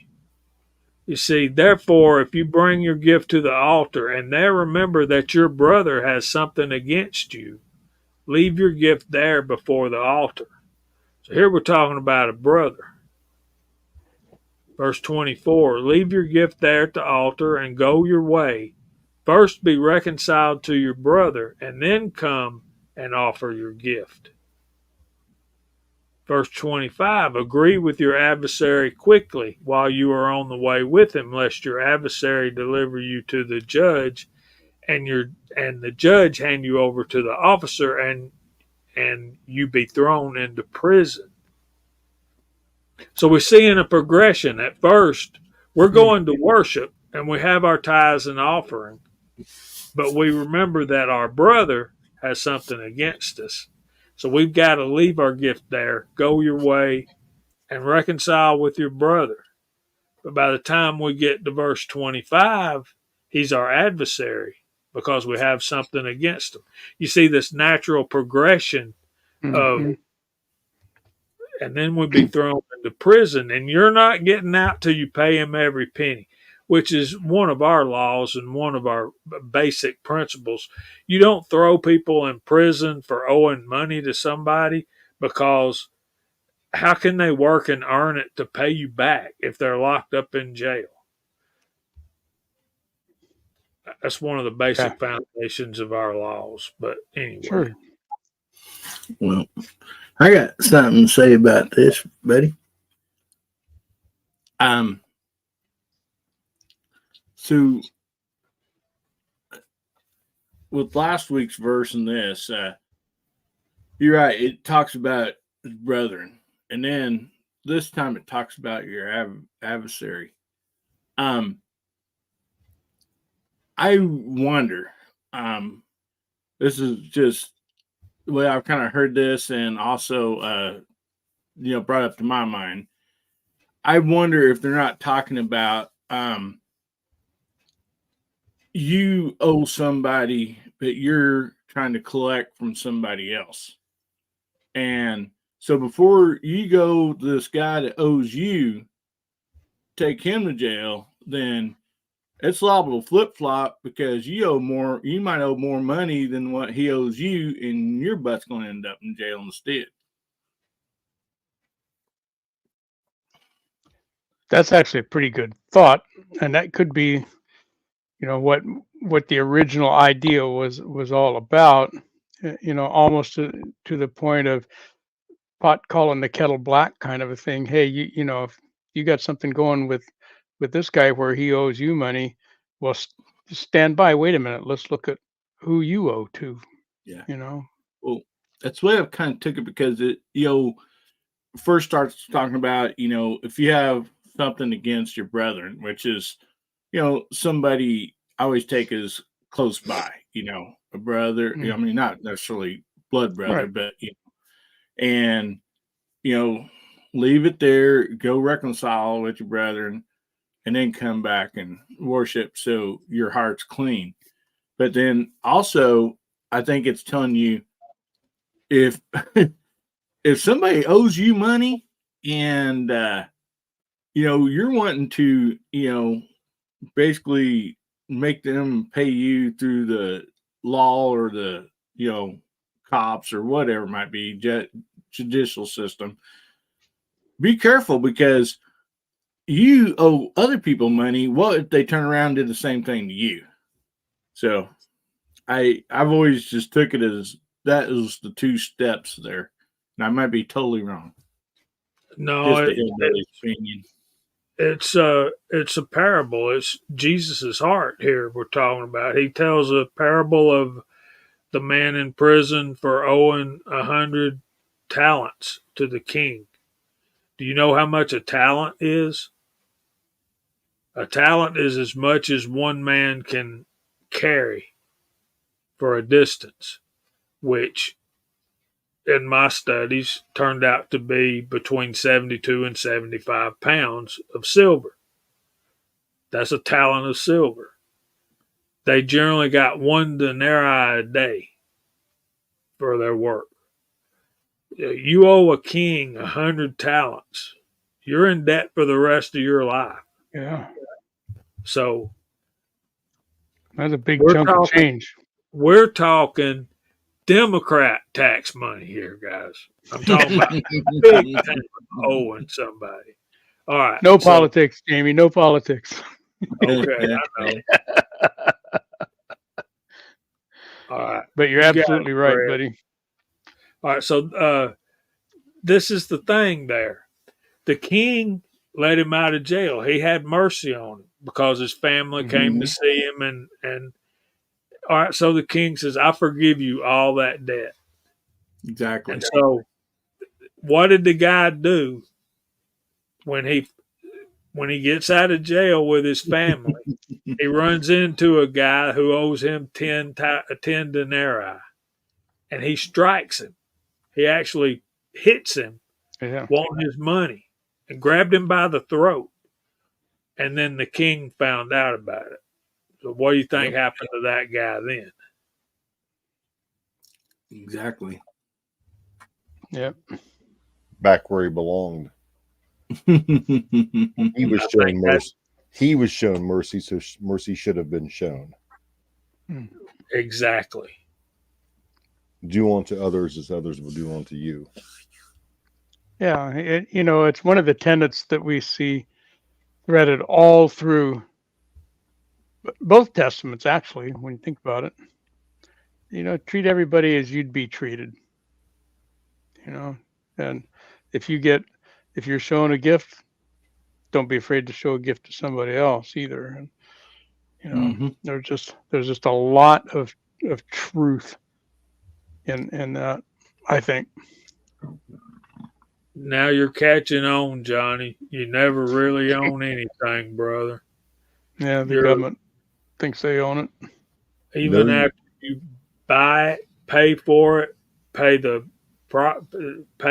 insurance on it, all that. See, you still have to pay the government for letting you keep it. Yeah, and you know what? If you miss 2 or 3 of those payments, and find out that there's been a lock installed on your door, and you have to watch every item that you own be auctioned off. Mm-hmm.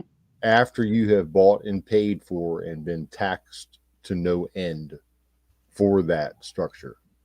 Now Yep. you're not allowed on the property anymore because you missed 2-3 tax payments.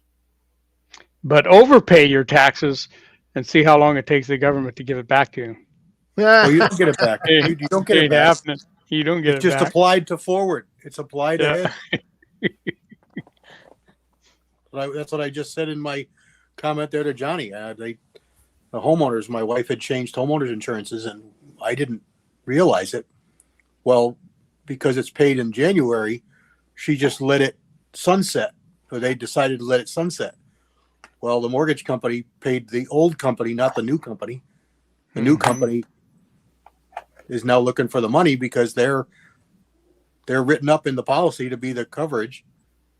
And luckily I had an in with the old company and we got it taken care of, but that could have been an issue big time. What a nightmare. Yeah. Yeah. And it's not a cheap number. It's not a small number.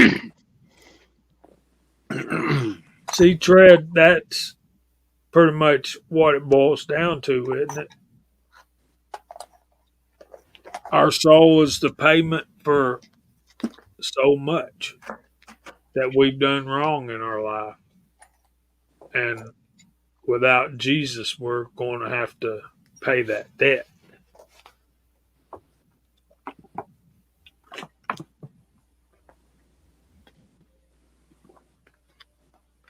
But for Jesus,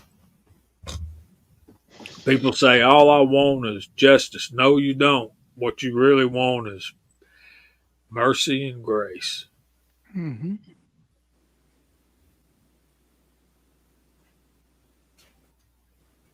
No, I hear you, Ashley.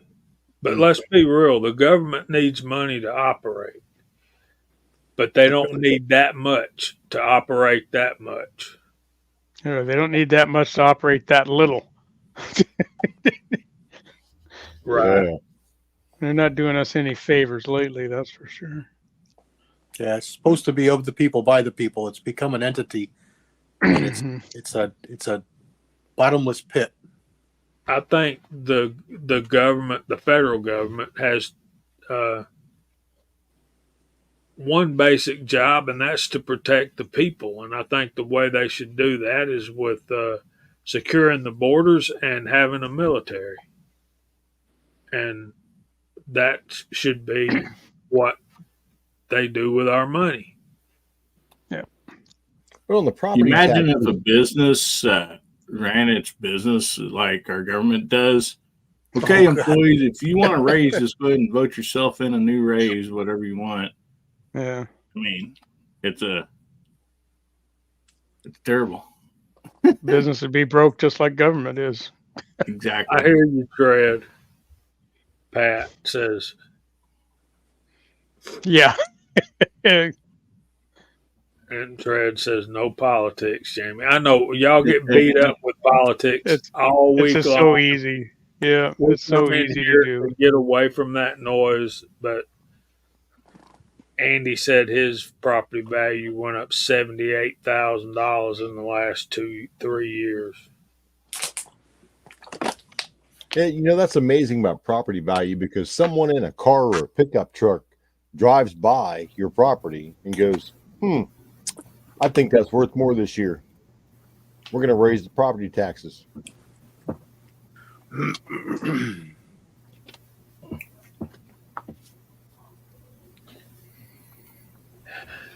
So nutty, yeah, that's a very political statement. I ain't going to touch that one.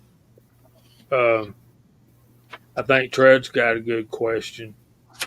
But Nutty, you ain't wrong, brother. You ain't wrong at all. We got 2 King James versions out there. I particularly really love the New King James.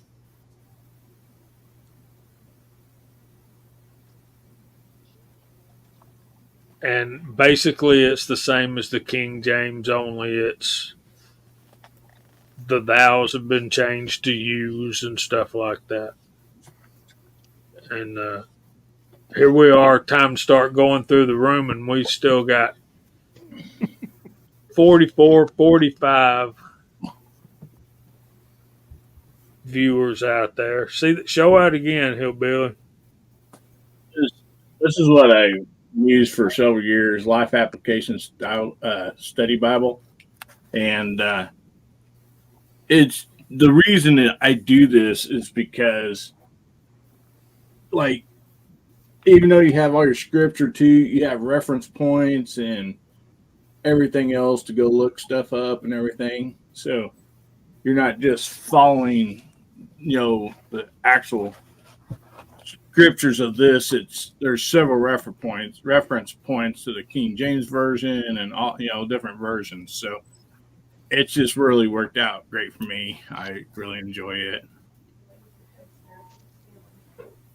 That's always stuff like that's always a good study tool. Absolutely is. I like I have a John MacArthur study Bible.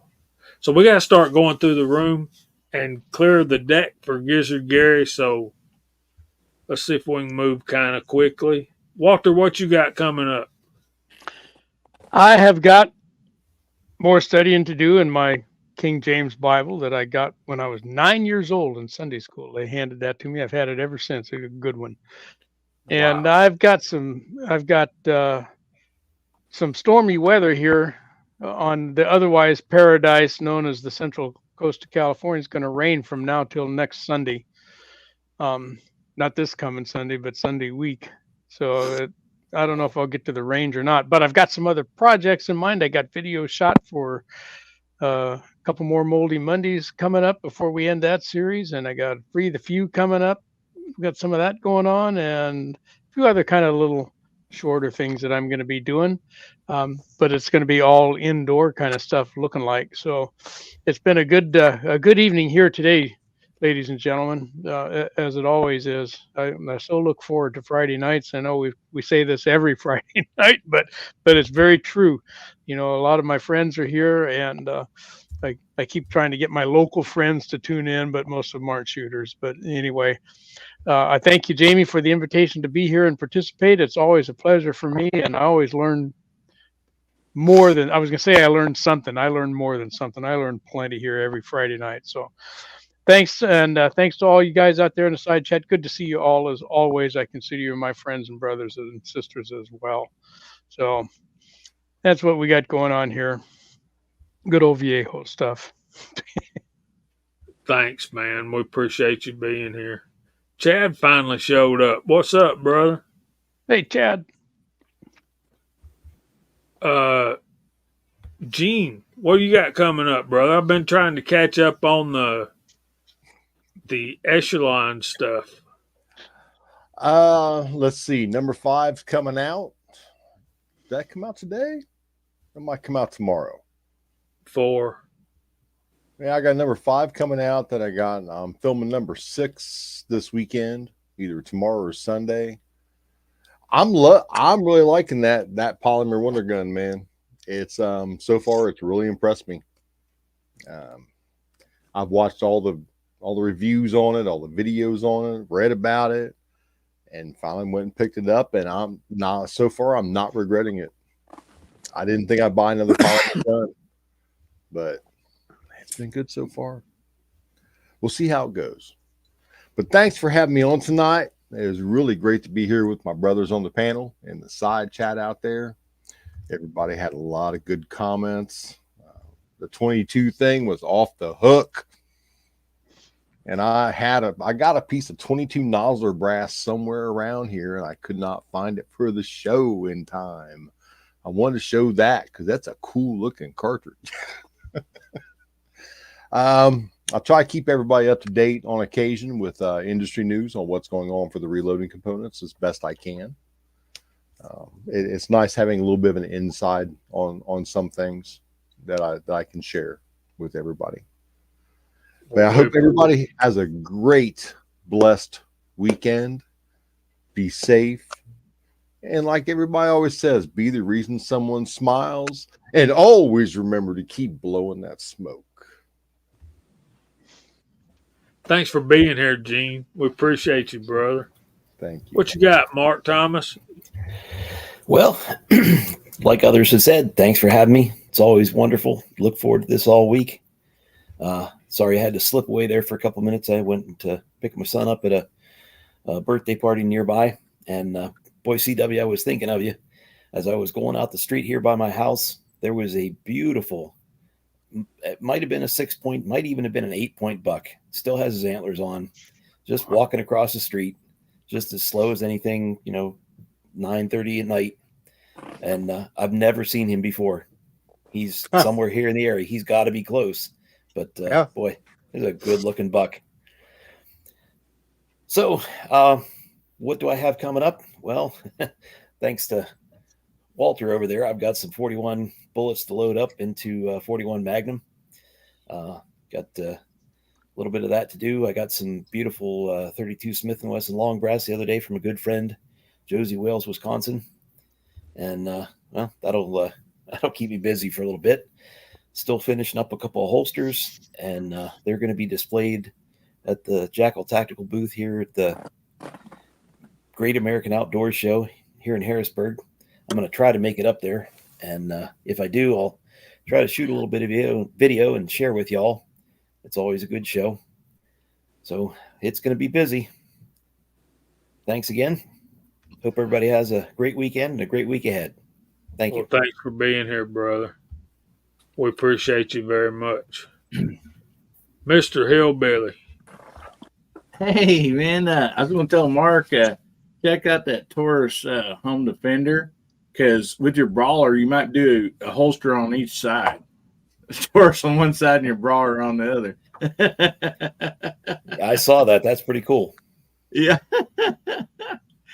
So, man, thanks for having me here, Georgia Shoe Connection. I always appreciate it. It's such a fun way to kick off the weekend. I love it. Always great panel and awesome side chat. I have a lot of fun here. What I got coming up this weekend? Tomorrow night, we have Guns, Beer, and Therapy, 8 o'clock Central. No, I'm sorry, 9 o'clock Central, 10 o'clock Eastern. And if you guys ain't doing nothing, swing by and check that out. We try to have a good time there. And then, of course, I got videos coming out. I've been starting to do a deal on a Wednesday night. There wasn't a whole lot going on since Christmas 740 went to Thursday. So last few weeks, been doing a video premiere. Then right after that, just doing a short live about whatever is on the video. So anyway, you guys get a chance to check that out on Wednesday nights. Sure enjoy having you there. And thanks a lot. And Gizzard Gary is coming up next. So how about you, CW? What you got going on, brother? Well, just like everybody else, it's a joy every Friday. Look forward to seeing all my friends here and all you people on the side chat that are my friends as well. Really good communication tonight. Really good banter back and forth. Pretty good topics. Didn't go exactly as we had intended, but it's all right. It's prompted some good responses, and I think we all got had some good times. I have been to the range twice now in the past couple of days with the Chazel insert, and I got videos coming up next week on that. And that was fun time. Real good time, and I'm really, really pleased. I got some more videos posted up until the end of next week, so I got something every day. So hope you're subscribed, and I hope you enjoy what I've got in store for you. Jamie? Yeah, it's been fun, man. I got to finish up some videos, and I did a couple lately. OCD Outdoors is out there still. Thanks for being here, buddy. And Gizzard Gary's up next. We need to clear the deck for him. We thank all y'all for being here this evening. Thank all you guys on the panel. You help us do what we do for the guys in the side chat and the viewers out there that there's probably some that don't ever comment, and we thank them as well. So we love you, and there ain't nothing you can do about it. We hope the Lord blesses you all real good. And if he's willing, we'll see you next Friday night at 8 o'clock. God bless everyone. y'all. Good night.